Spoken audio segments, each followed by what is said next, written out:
உண்மையிலேயே பேய் பிசாசு இருக்கான்னு கேட்டால் உங்களுடைய மனம்தான் மிகப்பெரிய பேயே. உங்கள் மனசுக்குள்ளே ஒரு தீய எண்ணங்களும் தீய செயல்களும் நீங்கள் செய்யும்போது அதுதான் பேய்.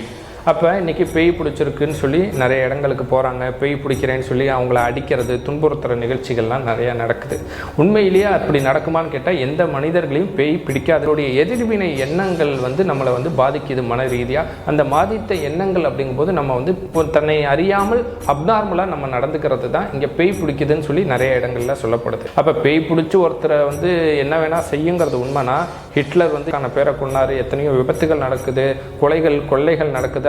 எந்த பேயும் தன்னை கொன்றவனையோ இல்லை தன்னை துன்புறுத்தினவனையோ இங்கே எந்த தண்டனையும் கொடுக்கறது கிடையாது. அப்போ பேய் இருக்குங்கிறது உண்மைனா அந்த ஆத்மாக்கள் அந்த பேயெல்லாம் எங்கே போச்சு, ஏன் யாரையுமே ஒன்றும் செய்யலை?